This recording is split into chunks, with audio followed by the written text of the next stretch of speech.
મારું નામ સંપત રમેશભાઈ ચૌધરી છે.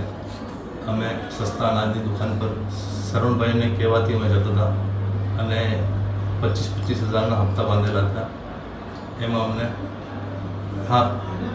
વિડીયો લઈને અમે વિડીયોના ડરથી 25,000ના હપ્તા બાંધેલા હતા. એમાં અમે 1.5 લાખ રૂપિયા લીધો. એમાં મારા કોઈ પૈસા છે નહીં, બધા પૈસા શરણભાઈના છે અને એના ભાઈ ગયા છે. ઓકે.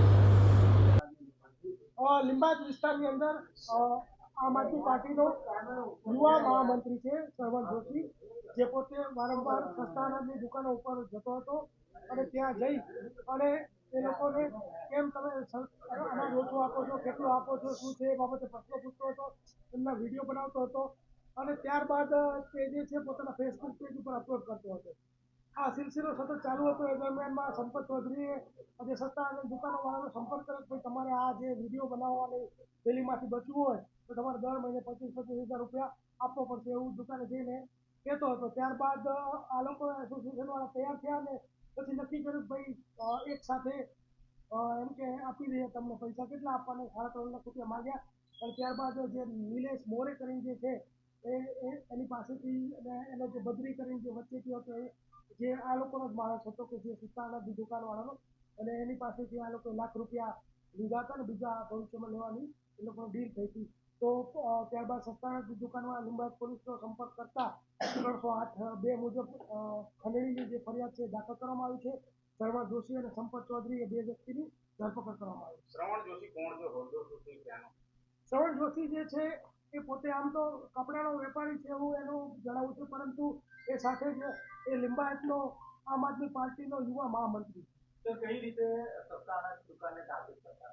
આ લોકો સસ્તા અનાજની દુકાને જ્યારે ત્યાં વિતરણ ચાલુ હોય ત્યારે જતા હતા, વિડીયો બનાવતા હતા, એમની નાની મોટી ખામીઓ શોધી અને એ લોકોને ડરાવતા ધમકાવતા હતા. અને ત્યારબાદ એ લોકોનો ખાનગીમાં સંપર્ક કરતા હતા. રોકડા રૂપિયા પણ લેવાયા? કઈ રીતે રોકડા રૂપિયા કેટલા?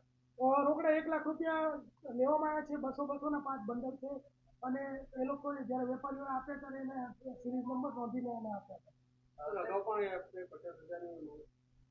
અગાઉનો જૂનો પણ એક વિડીયો છે કે એને 50,000 રૂપિયા લીધેલા, જેની ફરિયાદ હજી દાખલ કરવાની બાકી. સર, કેટલા એવા દુકાનદારો છે જેને આ રીતે ટાર્ગેટ કરતા હતા?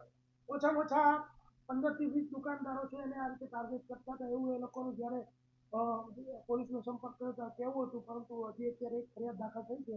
આગળ જેમ એ લોકો ફરિયાદ આપતા જશે એમ દાખલ કરતા. શ્રવણ જોશીને લઈને સંપત ચૌધરીએ શું વાત કરી? કઈ રીતે રૂપિયા કોના વતી સ્વીકાર્યા? સંપત ચૌધરીએ શ્રવણ જોશી વતી રૂપિયા સ્વીકારી અને એવું કીધું હતું કે હું શરવણભાઈનો માણસ છું અને તમે પૈસા આપી દો, પછી શરવણભાઈ તમારી દુકાને આવીને વિડીયો નહીં બનાવે એવું એશ્યોરન્સ આપતો હતો અને એ રીતે એને રૂપિયા સ્વીકાર્યા.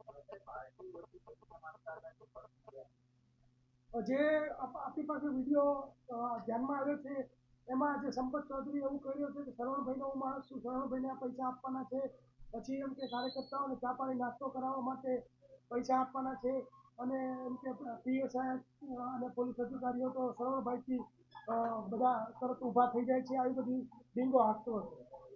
જે સંપત છે વિડીયોમાં એવું કહે છે કે ચૂંટણી આવી રહી છે, ખૂબ ટાઈટ માહોલ છે, આપવું તો પડે, એ કઈ રીતના તપાસ કરવામાં આવે? એટલે અત્યારે વિડીયોમાં આ બધા જે એના સંવાદો છે એ થોડા ધ્યાનમાં આવે છે અને બીજી તપાસમાં ખુલશે તો એ દરમિયાનમાં જોવામાં આવશે.